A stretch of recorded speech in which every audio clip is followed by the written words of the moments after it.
Very good morning, good afternoon, or good evening, wherever you're joining us around the world, live, or if you're viewing this after the fact on YouTube.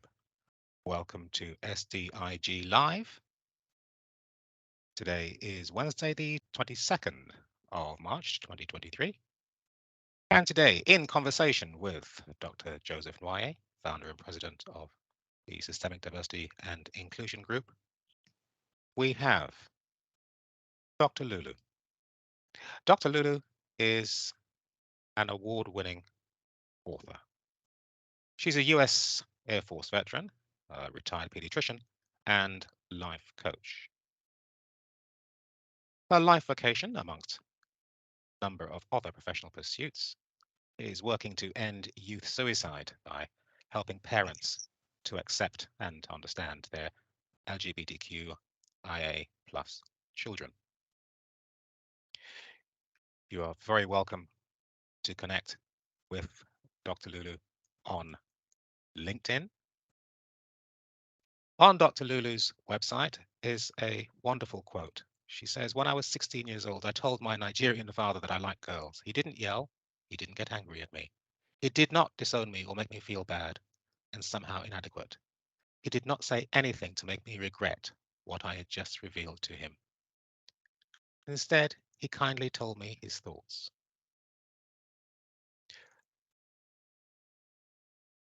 Ladies and gentlemen, I'd like to introduce the founder and president of the Systemic Diversity and Inclusion Group and the moderator for today's conversation with Uchenna, Dr. Lulu Ume, Dr. Joseph Nwoye.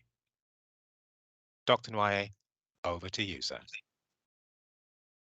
Thank you very much, Mr. Adam. I appreciate it. And I want to welcome Dr. Lulu. I love the way Adam had expressed whom she is. And we all know that we are at the time in history where those who had always been marginalized are no longer going to take it. And anyone that hasn't had it should hear it. That time is over. And SDIG was founded on the view that people should have opportunity to be who they are.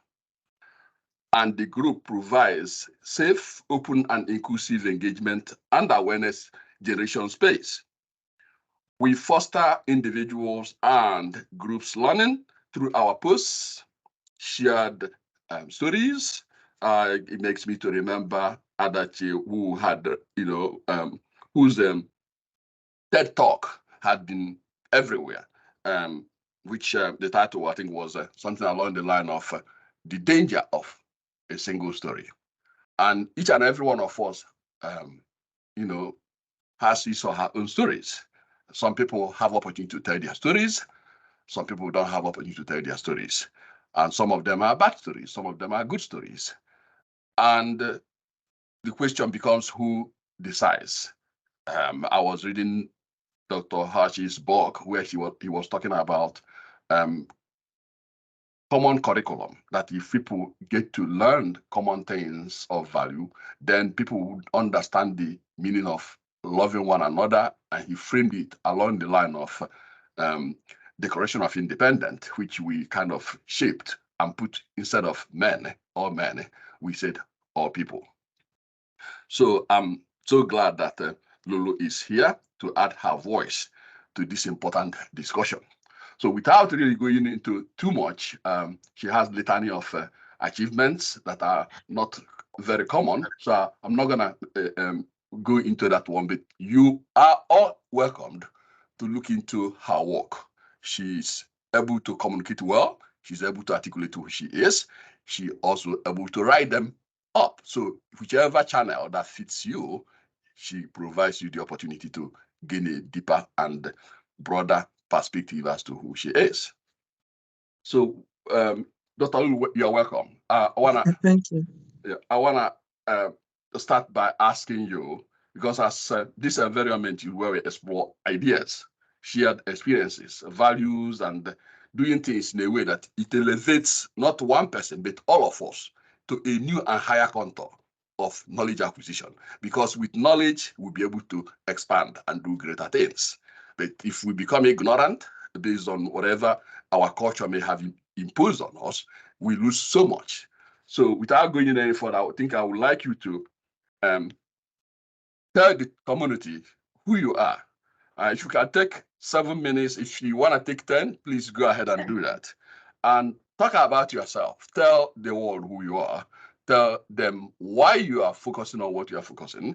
I have a congressman here whose a nephew passed away as a result of suicide, and he is advocating for ending those things. He's everywhere working on that particular thing.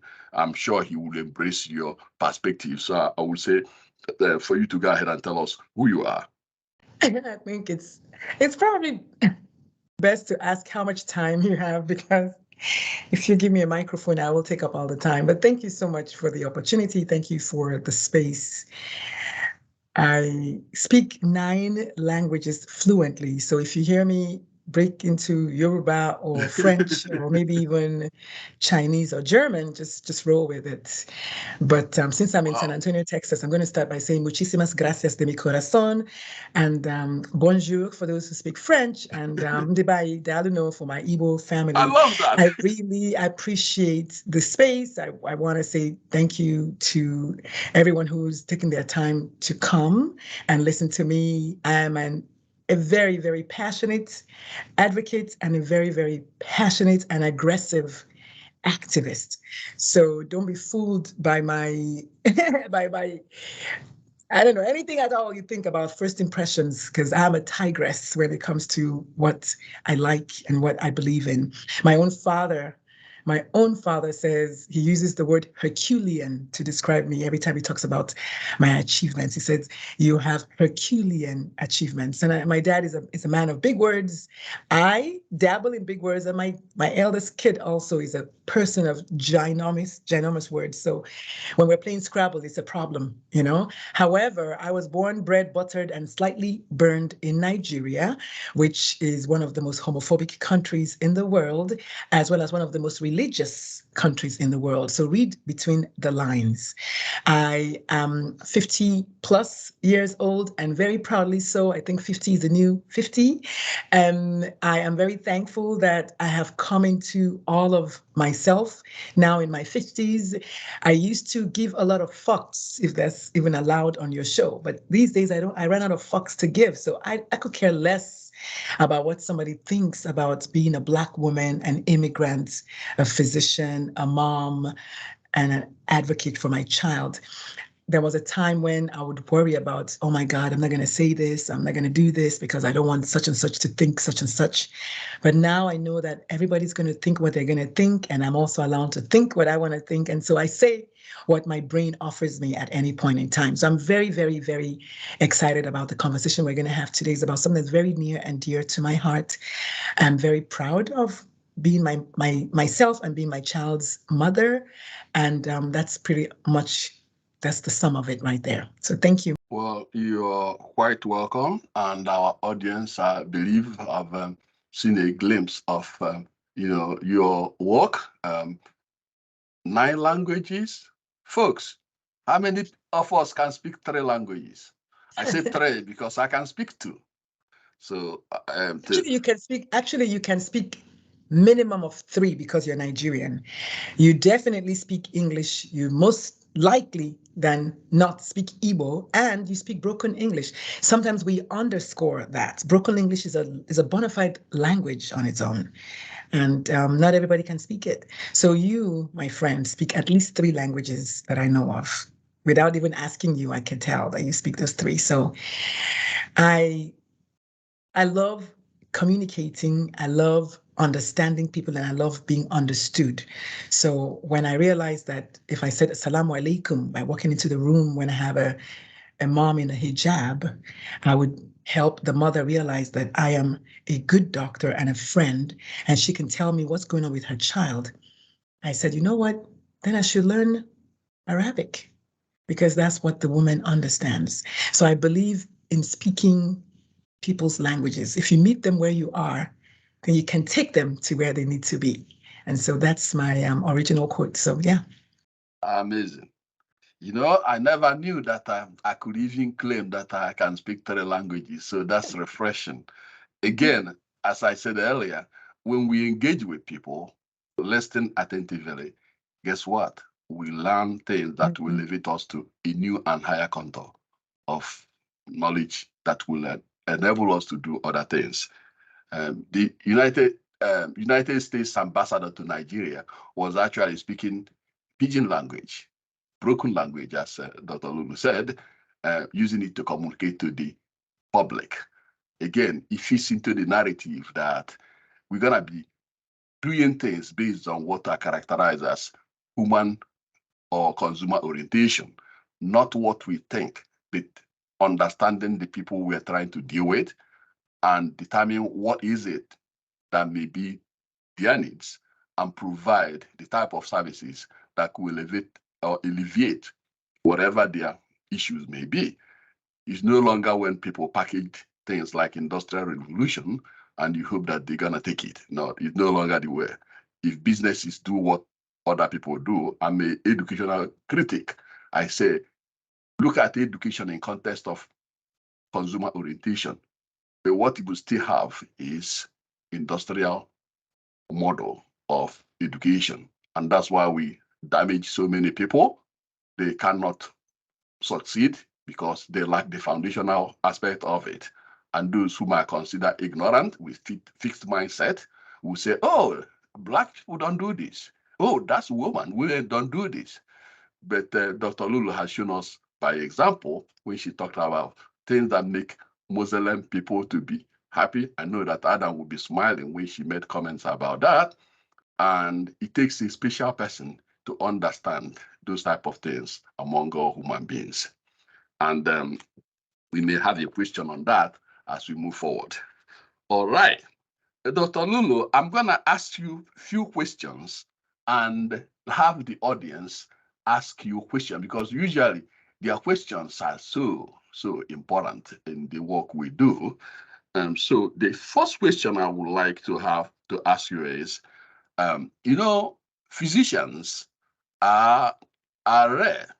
We don't have enough in all parts of the world.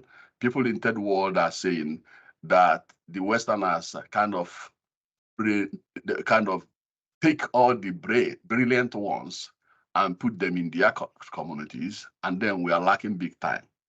So, as a physician who understand all the values, all the attributes, all those type of things associated with such an achievement, why did you leave that profession to focus on this one, which I think perhaps in my mind more important, considering the number of people dying? But why did you leave that? And if you would at the same time, what do people that care for you or know you well say about that? I didn't actually leave medicine. I have my stethoscope hanging on the wall there. So I did do what I call a stethoscope hanging up ceremony, AKA retirement. But I'm like Michael Jordan. I keep coming back because I can. As a matter of fact, last week I saw patients for a whole week at a clinic where the owner went for spring break. However, it's not my primary source of income. Medicine is now my passive income, if that even makes any sense. And yes, all of my friends thought I was crazy, which is usually what people think, right? When someone is a rebel or a renegade person, everyone thinks, you've lost your mind. Everybody thought Jesus was crazy. Everyone thought Noah was crazy. People thought Harriet Tubman had lost it. I mean, it just is, right? Once you're doing something that no one else is doing. My friend Emeka took me to Starbucks to talk sense into my head. It was like, listen, you cannot leave medicine to become a therapist. What are you doing? And so I said, first of all, I'm not becoming a therapist. Second of all, I'm not leaving medicine. I am leaving prescription writing. So I don't write prescriptions for penicillin anymore, but I'm still always going to be a healer. And this time around, I'm healing hearts, I'm healing families, I'm healing the society, which is bigger ever, as you mentioned, than writing a prescription in a room. I just thought to myself, I can be in a room and see 30 patients very well every day, which I'm an amazing physician, but I can also talk to 30,000 people or 30 million people, maybe even. and not have to write a prescription for penicillin. Because I realized a long time ago that while the prescription, at least in America, the prescription rates for antidepressants quadrupled in the last 3 to 4 years, suicide also quadrupled in the last 4 years. So that math is not mathing. I don't care what anybody says. Yes, they want you to believe that depression is the reason why people kill themselves. And they want you to believe that depression is caused from a chemical imbalance because wait, it's a $400 billion business to write a prescription. But I dare to say trauma is the reason why people get depressed. If nothing happened to the 2-year-old and the 4-year-old and the 12-year-old, they will not want to kill themselves at 16. So let's face the facts and let's tell the truth. You can't sit and just pretend to believe that whole governors are calling for your extinction and then you be jumping up for joy. It's high trauma. There's a lot of trauma when your parents turn their back on you, when your church turns its back on you, when society turns its back on you. It's very traumatic. So let's not pretend that all these things we're saying have no effect. They have effect on people. I'm a Black woman in a country where Black women are not even allowed to exist. Let's just be honest. Anything I say, someone is trying to find a way to explain it that I'm angry or I don't deserve it, which is why my pronouns on LinkedIn are pay her hers. I don't work for free. Nobody works for free. You don't work for free at your job. And so, yes, it's trauma. And I realized it a long time ago when one of my patients killed himself. So I said, you know what? This is not the way it should be. I need to figure out why young children want to kill themselves. And I couldn't do that in a room while I'm writing prescriptions. So yes, I took a huge pay cut, but I realized it's not about the pay cut. It's about the lives that I'm saving. And the fact that I know I can't save everyone, but I can do my best and try to save those that I can. And so that's why I put medicine on the back burner. But I still have my license. I still practice medicine. It's just no longer my main source of income. And I'm very happy. I'm very, very happy. I am indeed happy for you. You are living in what Sir Robinson, former British psychologist who passed away, but he used drawing to dramatize what goes on in education, where you move from one place to the other. By the time you get to some other place, you are crazy. You get to some place, some people label you whatever they want to label you. Yes. Yeah, Sir Ken Robinson's TED Talk, I think, it's officially one of the most watched, if not the most watched TED Talk in the world. Sir Ken Robinson, amazing human being. Yes, and I think I didn't mean to cut you short, but I think what the reason I'm very proud of doing what I'm doing is, I said I was going to retire at the age of 52. I wanted to retire after 30 years of practice, and when the time came, I did it because I can. Because it's also important for us to realize that we are who we are. We're not what we do. And medicine is just what I do. It's not who I am. Who I am is all encompassing of everything else. And being able to just say to people that, you know what, I can give myself permission to retire if I want to. And retirement doesn't mean you're going to stop doing it. It just depends on what it means to you. But retirement for me means I'm going to put this thing aside and then do something else that is a bigger calling, actually. And to me, I think that's education, knowing when you should pull the brakes, right? And knowing when to call a timeout and knowing when to throw your towel in and say, I'm done doing this because it doesn't work for me anymore. So I didn't mean to interrupt you, but that's why I love Ken Robinson's model of education. In fact, I had my graduate students write about the man. I had them watch the one he discussed about school, why some people don't succeed. In this day and age, you hear people talk about, these kids, they cannot perform. Or things like, what do you expect? But the fact remains that those who are in academia, they know why. Certain students, when you don't provide them with the foundational aspect of what you want them to do, they're not going to succeed. Because there's a gap. I usually use stay away to illustrate. In any classroom, PhD, law degree programs, kindergarten, the stairway represents, each step represents people within that confined location, and their knowledge is limited to what they know within that particular location. And then if you keep going up, you see the expansion going. Interestingly, those at the top are those who are provided with prerequisites. So they seamlessly move forward, but those who are behind remain behind. I have to be candid with you.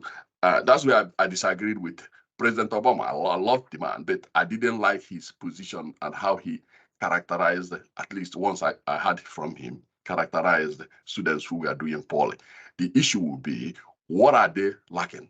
Again, tap into consumer orientation model, meet their needs, and you let them free. But it's and not that's the definition. That is a true definition of equity, right? You know, equality, like I said on my page one of these days, I said equality means giving everybody a shirt. Equity means giving everybody a shirt that fits. So just because you give me a shirt doesn't mean it fits. But if you give me the shirt that fits, that's equity. And my own example I use is usually a beauty pageant. When you have a beauty pageant, the truth is never the most beautiful woman in the room that wins. Because first of all, it's not all the beautiful people in the world that are competing. Some of them have the opportunity to go that far to compete. But a lot of them, the more beautiful people, didn't even get an opportunity. They didn't even hear that there's a beauty pageant. So beauty pageants they never pick the most beautiful person. They pick the best of those who competed. Because the most beautiful people probably didn't even compete. No, you made well, one of the important points you made when you talked about trauma is why people get depressed. And that very statement can apply in many circumstances, many situations. The most divided time in the United States is during the church, when people go to their respective ratio-driven churches. It makes you to wonder, what kind of church do we pray? Then you talk about, look at, if you feel marginalized, the sort of feeling one feels when he or she is the mix of people whom the person knows, regardless of what the person may be told, that these people don't like me. And the artificial things that may be doing to change that, the truth thing, it doesn't change the situation. And those are things that could cause depression. It could cause trauma. You go to classroom, if you feel like you're not part of it because your history is thrown away. That's why sometimes I shake my I shake my head whenever I hear people saying, there should be nothing like teaching critical race theory. Sometimes I say, you know what we're gonna do? It's because we don't do it because it hurts our children. First, they're lying to their children. And from historical perspective, history is the study of past events. My 5th grade teacher told me this, and that thing stuck with me. And if you don't study history, how can you correct the atrocities like Nazi and so on and so forth? So that particular statement could be applied in many ways. And with reference to the job, see, what you see is like people are prisoners to their jobs. You see the report that is coming that most people don't like their job. They are in the job because they want to, that's the only source of livelihood. If you don't have it, that's it. And that's why people stick in the job they hate. So and that is even that is a mindset. Even that is a fixed mindset. It's not true that that's all you can do. It's not true. Most people, they look at me and they think I'm crazy. They're like, wait, you went to medical school and then you walked away from medicine? I'm like, yes. Because it's just, which one can we walk away from? You can walk away from anything you tell yourself to walk away from. If it doesn't serve you anymore, walk away from it. Whether you're looking at a job, you're looking at a toxic marriage, you're looking at, any kind of relationship that is no longer working, you have the wherewithal to walk away from it. But because your mindset is fixed, you're thinking in your mind that this is all you can do. This is the only thing you can do. I don't need to brag, but it was only last year, September, that I was interviewed by Oprah. I wasn't interviewed by Oprah as a physician. I was interviewed by Oprah because of the work that I'm doing right now. So the point is, and obviously I don't know if I was still a physician, maybe the work would have still, maybe I would have still been interviewed. It doesn't matter to me. The point is, I got that opportunity because of the work that I'm doing in the space that I'm doing it and how I'm doing it, and because of who I am, because I gave myself permission to say, you know what, this work, I've done a very good job of it. It doesn't serve me anymore. I want to know why kids are killing themselves. Why would any child want to kill himself? And then I started looking into it and I realized, wait, they're being bullied. And they're not just being bullied at school, they're being bullied at home. They're being bullied at church. They're being bullied on the bus, on the playground. They're being bullied everywhere. So they're being traumatized on a daily basis. So for them, suicide is a better option. Now, what kind of world is that? What kind of world is that? That is so toxic that somebody will prefer to end their life rather than live. We have missed the mark if we think that that's a good world, if we think that God is going to come to this earth today and be happy with the way Christians are Christianing or whoever is doing whatever they're doing, we have it all wrong, because children are not supposed to want to kill themselves. Let's not fool ourselves in any which way. And then the more I looked into it, I realized, wait, a lot of these kids are LGBT. Wait, a lot of these kids are transgender. Oh, their biggest problem is that their parents are disowning them. Their parents are forcing them to not be who they are. Okay, we need to fix that. So I'm not going to sit in my office writing a prescription for penicillin for strep throat for $250,000 a year as a pediatrician, when there's one child whose parent today believes that they know what the child should be. I need to leave that $250,000 a year and figure out what's going on over here. If it means taking a pay cut. And I think, just bringing us back to what you're saying, the means of livelihood is the quote unquote pay cut. Nobody wants to, oh my God, it's the money mindset. I don't want to not have any money. But what is money really? It's a means for exchange of something. So if you can create it one way, you can create it another way. But isn't that Zig Ziglar that said, if you give enough people what they want, you will get what you want. So you just got to do what it is that the world needs.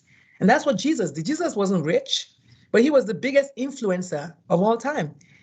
He had how many thousands, billions of followers, since this world is about followership now, Jesus was the very first influencer. He was the first teacher. He was the first educator. He was the first rebel.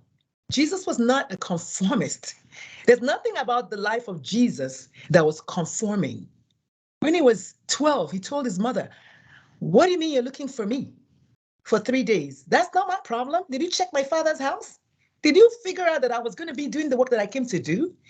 When he was a young adult, he said, "Woman, my time has not come yet. I don't want to do any miracles." Jesus was a rebel. So when people are thinking, they're not thinking about Jesus the man. They're thinking about this person that is out there making all these rules. But when Jesus walked the earth, the only people he complained about in the Bible were the people that were the Pharisees and the Sadducees that were praying for everybody to see them. Today's Christian. That's who Jesus complained about. He hung out with the prostitutes and the tax collectors to make a point. That's what Jesus did in the Bible. There's no story about Jesus that does not talk about him hanging out with the tax collectors and the woman at the well. And so this is what we're called to do, to see the lowly, to see those who have been ostracized by the community. The woman that they brought to him, that they wanted to stone to death, he said to them, whichever one of you has never committed any sin, to strike the first stone. I'm going to be over here writing on the ground. And then he looked up and said, what happened? Nobody stayed to stone you? He never was known for conforming. So I don't want anybody to tell me anything about being a Christian today if your first rule is you must come as this, that, otherwise don't come. That's not what Jesus did. That's why he was killed, because he did not follow the rules. Might I remind anybody who needs to be reminded of that? And I don't know how I got here, but that's where I am right now with this conversation. So, well, I think you should continue to stand that ground and continue to articulate that point. I do believe that those who will pay attention and listen will gain something that could help to ameliorate the situation. I think this would be a segue for me to ask you another question before I send you to the audience. People that are being traumatized, parents, government officials that don't know what to do, they can never concede that they don't have the answer. Schools, physicians, etc., etc. What would you tell them? What would be your advice for them to tame this horrible situation where people are killing themselves and nobody seems to put his or her finger on the real problem? A former senator of New York, Monahan, said that you could have your opinion, but not that you cannot. Facts are not different from opinion. I mean, facts are different from opinion. So you can have your opinion, but not the facts. So what would you tell these individuals, organizations, social workers, medical practitioners, that some of them I may say, one of my friends is one of them, they know all these things, but they don't understand individuals. What would you tell them to learn from you in order to structure their work in a way that they make meaningful difference, as you articulated so well? Actually, I'm not going to ask them to do anything to learn from me, because I'm not saying anything that is out of the, I'm not saying anything that is new. I'm literally just presenting it in my own way. I want people to always learn from themselves, because you're always your own best teacher. They need to go back to their past, to their childhood, to when they were younger, to a time in their life when they were different, or when they were quote unquote new, or when they were outed as being not the norm. Everyone has had that experience, including you, Dr. Nwoye. Everybody has had a time when they were the new kid in the class, or they were the one that didn't have, I don't know, maybe the different shoes, or they were something different. I need everyone to go back to their own self and ask yourself, how did that feel? Emotions are from where we usually act. Most of us have thoughts about something, and then the thoughts create feelings. And those feelings, aka emotions, are usually from whence we act. We carry out actions or we say stuff. They need to, I mean, of course they won't, but that's the truth. They need to go back to a time when they failed, or when they thought they failed, but they didn't really fail, or when somebody said something to them that they didn't like. Tap into that emotion and see what it is that your child is trying to tell you, or all the children are trying to tell them. My upcoming TEDx talk is actually about parenting as a student. A lot of times when we have a child, even before we have a child, we start dreaming and preparing and planning for this life for them, which many a time does not end up aligning with the child's own agenda, right? But we have all these dreams and plans for our kids. But the truth is, most of those dreams and plans are based on our own shortcomings, our own failures as individuals. Now we want our children to carry the torch, take over the family business, or whatever it is that you dream for your child. But if you come back to the truth, your child is not a mini version of you. Your child is a whole individual. And if you don't believe me, go back to your own self. How effective were your own parents, or how successful were your own parents in getting you to be who they wanted you to be when you were young? Find out that is almost nobody. I know I didn't become who my father wanted me to be. No, my daddy wanted me to be a pharmacist. and there's nothing wrong with that. But I didn't want to be a pharmacist. And then if you look at those children who were quote unquote good kids that obeyed their parents and did all the things right, they're not very happy children, or they're not very happy adults. They did everything for somebody else. They wore a mask. They pretended that they were somebody else. They tried to be who they were really truly not. And I think that's where I want us to go back to. How were we feeling when we were the ones that were in the hot seat, so to say? And know that things that go around will eventually come around. Today, I mean, once upon a time, it was Black people cannot marry white people. Then it was, Black kids cannot go to school. Then it was all Black people are slaves. I mean, it's always going to be something. So while today is a fight against maybe transgender people, one day is going to be a fight against people who have blue eyes. I mean, once upon a time, it happened, in history. Hitler did his own thing. Those people were not Black. They were just as white as he is. So we always end up finding a reason to out other people. But we forget that once upon a time, when we were the victims, we didn't like it. So I want anybody who can hear me to think about a time when you were the different person. How did that feel? Tap into that emotion and see what it's like for these people today who people are saying that they're not even, somebody's calling for their extinction. I mean, isn't that genocide? Is that what the Bible said we should do? I mean, we have to go back to what is our reason for doing what we're doing. And that's the danger of groupthink, right? Everybody's thinking the same way. Nobody wants to think differently. So I like to be the voice of dissent because everybody thinking the same way is never good. Jesus was not thinking the same way. That's why he was Jesus. He was not thinking the same way. And thank God for that. Because look at where we are today with Uganda, for instance, from yesterday's declaration. Tomorrow now, Nigeria will follow suit. I mean, that's what people do, right? Oh, these people are doing this. Oh, let's do what they're doing. These people are our children. They are our brothers and sisters. They are our family members. They are our neighbors. They are our co-workers. They're just asking you to take your knee off their neck so that they can breathe. I don't know what to say besides go back to your own childhood and think about when you were the victim. How did that feel? Come from there and see if you really want to do this to somebody else. We're only on this earth for how many years? Maybe, 75 years at the most. Do good while you're on earth. Amen. Let me say this because I think if I were to continue with this, we can stay for more than an hour for this because I really like exploring these issues. And there's a saying that goes, experience is the best teacher. And I think I hear you. It's true that people could learn through their own experience. When you make mistake, you learn from it, then you move forward. However, we are not at the time people tend to be reflective. A lot of people lack the ability to reflect. And that's why when people talk about history, I know that history repeats itself. Why? Because people don't reflect. Yes. Even some so-called leaders don't think of history and how history can inform them in terms of how they move forward. So without really going into that, that's where I'm asking this formal question. How would you utilize the fact that you're obviously better informed in some of these areas? How do you use it to get those who will otherwise not know? Ignorance is placed.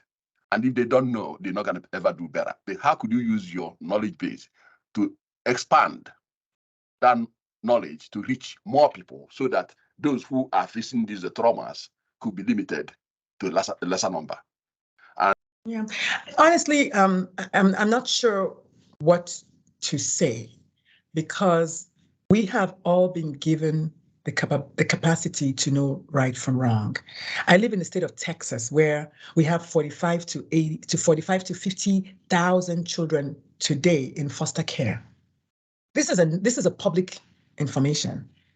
So there's a lot of work for the legislators to do if they really want to help children. They can start there, right? I'm a pediatrician, so I know these numbers. They can start with the kids in foster care. They can start with the kids who are homeless. They can do a lot of good, truly make a difference in a child's life.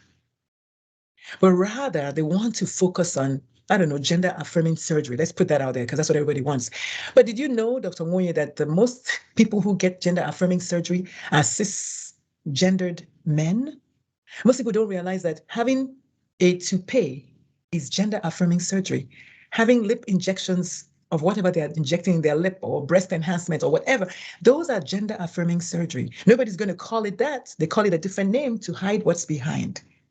And then they tell you that, well, they're trying to save the child from their parents. They don't want the child to be somehow damaged by their parents. Have you ever heard what goes on during conversion therapy? These children are subjected to rape.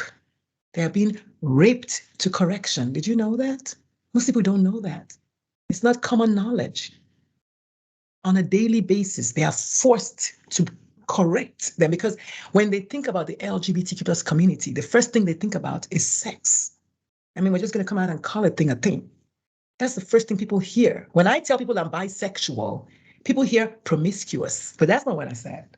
I said bisexual, which is an attraction. And let's go there, because I was asked this question on another podcast yesterday. She said, so when you were married to your ex-husband, you know, how did that go in line with your sexuality? And I said, I can ask you the same question.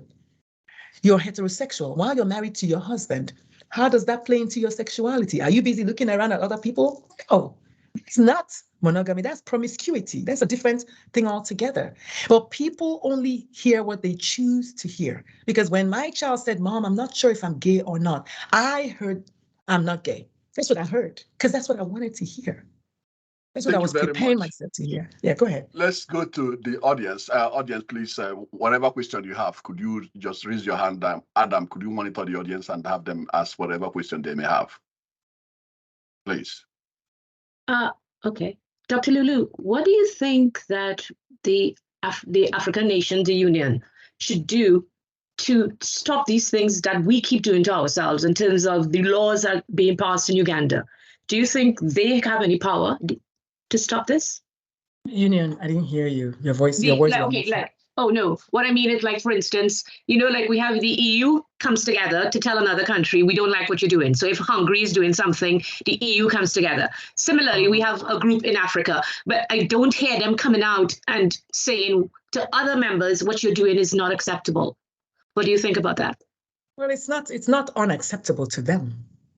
What you're asking them to, what you're asking me is, what do I think a third party is going to say to a fourth party? No. I'm asking if you think they should say something. That's okay. And I hear you. I hear you clearly. But I'm saying to you, of course, ideally they should. But when we get older, we realize that the only person we can control is ourselves. And so we spend a lot of energy wanting somebody to do something. And I hear what you're saying. Of course, I want to. That's the ideal. But if it's not a problem for them, they're not going to say something, is what I'm trying to say. Whichever union is not going to say to Uganda, don't. Nigeria had an election a couple of weeks ago. Everybody saw it in broad daylight. No one is saying anything. So people will only say something about what they deem is incorrect. And so the European Union today, whichever union, African Union, they don't think that what Uganda did is incorrect. If they did, they will protest. But look at who is the beneficiary and look at who is the victim. They are both African. So it's not going to bother them. I mean, this is what Dr. Nwoye was talking about. This is history repeating itself. It's African against African. So of course it's not, hello, let them go ahead and kill themselves over there. We don't care. That's what they're thinking. And that is what they're showing. They're showing us by their silence that it doesn't bother them. When the girls were abducted from Chibok 9 years ago, I think, Michelle Obama said one or two things about it. She even went to Africa. She went to Nigeria. What came out of that, though?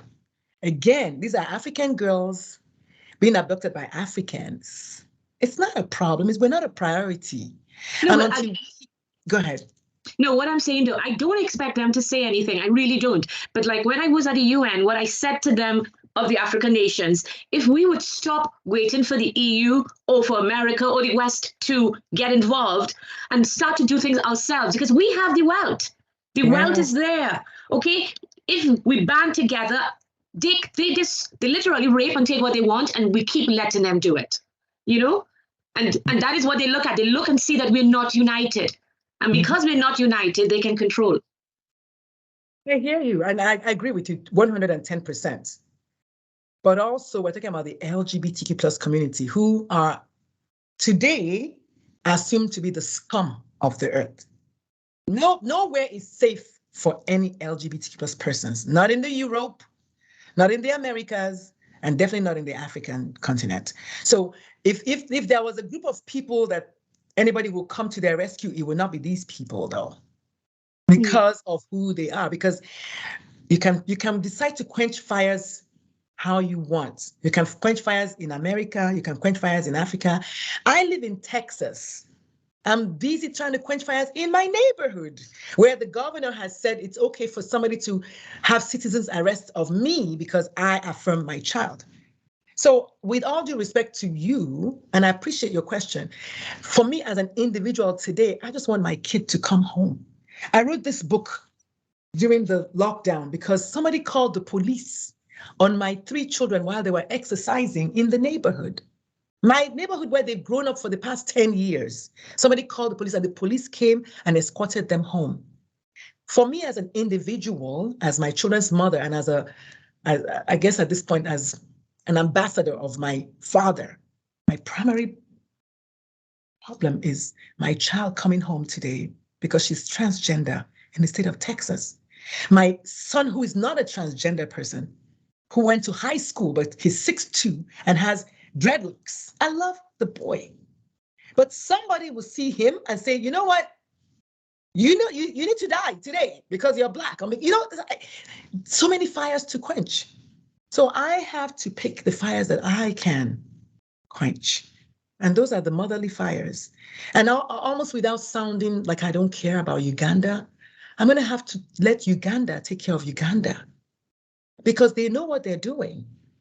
Nobody's saying it's right. I condemned it on my post yesterday. As soon as it happened, within hours of reading about it, I condemned it on my page on LinkedIn. But I also know that they know what they're doing. Just like the legislators in America know what they're doing. There are 400 plus anti-LGBTQ plus laws in America. There's no way America will go and help Uganda because America agrees with Uganda. They're not going to go agree. They're not going to go fight because they agree with Uganda. They don't think LGBT people should be alive and well. Thank you so much. Could we get one more question in before we close? And yes, I do have a few more minutes. I have another phone call, but I already told them I was going to be running. Thank you for your question, Therese. I appreciate it. Robert, go. Hello. Yes. I'm LGBTQ, and I've been facilitating diversity classes for 28 years now. And so my question is, how do you deal with safety as an issue in training? That's a good question. I wish I knew the answer because I'm Black. I have intersectional factors that you may not share. As a Black woman, I'm not safe. And I pass as straight. I'm straight passing. I know you know what that means. As a Black woman, I'm not safe to begin with. So my own issues are bigger in the sense that I am also an immigrant. So I am a Black immigrant woman in a country that still believes that Black people should have no rights. This is one of the reasons I'm moving out of Texas. I'm moving to a state that is a little bit more accepting of the work that I do. I wish I could tell you that this is what to do or this is not what to do. My eldest child is transgender. She's a traveling tutor. She tutors SAT and ACT to students. She's always traveling around Texas. I am afraid for real about my child's safety because she's Black and then she's transgender. And you and I know that Black trans women have the highest rate of homicide deaths. So my problems, unfortunately, as a mother and as a human being, what keeps me up at night is not just that, is me being able to have my kids home every day so I can hug them. My youngest child who just came back for lunch, maybe he will come and show himself to Uncle Nwoye. When he was younger, he used to ask me, say, Mom, why are you always telling us to come back? Every time they leave the house to go down the street, I say, make sure you come back. Just make sure you come back. And I'll say it in Igbo, and he knows what it means. And so he said, Mom, why are you always asking us to come back? Why are you always saying that? And I said, because Trayvon Martin went around the corner. He just went to the corner store. He didn't make it back. Right. I do So understand. yes. So that's why I mean that just as a Black woman, it's my intersectionality is like just it comes front and center every time I walk outside of my door. I think for my closing remarks, I'm just going to go back to talking to parents, which is that's the audience that I talk to a lot. So the first thing I want to say is I see you and I know you because I am you. I didn't always affirm and I didn't always accept my child. Even as a queer person myself, I struggled. My next blog is titled Confessions of a Homophobic Mother. So get ready for that. I didn't want to be bisexual. I did everything in my power to not accept that identity. We don't get to create ourselves, unfortunately. And the world forces us to be who we're not a lot of times. And it's not any different for your child. So, what I'm going to ask you to do is go back to your reasons for wanting to have children in the first place and just love your child. Most kids just want to be seen and heard and accepted for who they are, whether it's being LGBT or having autism or having seizures or whatever it is that your child brings to the table is just one little facet of who they are. It's not everything. And they just want you to love them and accept them and affirm them and not make any plans because that's what we do as parents.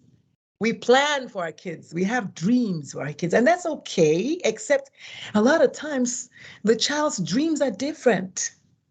And so be okay with the fact that your child might not want to become a doctor, which is what all the Nigerian parents want their kids to be. Maybe your child doesn't have that dream. And so ask yourself, why is it that you want this for your child? What exactly is behind that? What's driving that emotion? A lot of times is your own dreams that you had for yourself that maybe you are unable to bring to fruition. So now you want to live vicariously through your kid. But that's not fair because your parents didn't do that to you. So again, like we said at the beginning, your own experience is your best teacher in this case. And just thank you, Dr. Nwoye, for the opportunity to just come and talk about what is near and dear to my heart. I actually like the way the conversation went. We didn't really necessarily talk about LGBT parenting. We talked about just life, and what it means to be a Black woman in America today, what it means to be a Black single mother of 3 children. 2 of them are boys and 1 of them is trans. That I think is a huge weight on anybody's shoulder. But by the grace of God, I'm carrying it well. And I thank you for seeing me and seeing the work that I do. And I hope people will reach out. I'm happy to help anybody. I'm a realist. I don't really know how to paint any colors except the colors that my brain offers. So I keep things real. I will tell you like it is. And I may probably tell you what you don't want to hear, but if it's the truth, then we should say it, right? So thank you so much, everyone. And that's kind of all I have. I appreciate it. Thank you so much. And for those of you who want to key into the next one, on the 5th of April, we'll be having a reading specialist who is also specialized in a number of areas. When we talk about, neurodiversity, you see how some people are, if you have an ear problem, for instance, I'm not going to go into all aspects of it. If you have ear problem, somebody will conceptualize it as you're having eye problem because the person only knows of somebody who had eye problem. It's like carpenter having a hammer and a nail. So if you want to know more about the latest research on reading instruction, how you teach your students, how you help your children master the skills they need in order to succeed. That's what I call foundational things that they need to do. If they don't have it, they're not going to do well. I can tell you that. The individual will be appearing on the 5th of April. All right. On that, I will say thank you very much for coming. Thank you very much. Thank you very much indeed, Dr. Nwoye. This is the Systemic Diversity and Inclusion Group. This is SDIG Live on Wednesday, the 22nd of March, 2023, featuring Uchenna, Dr. Lulu, Ume. Our sincere thanks to our special guest.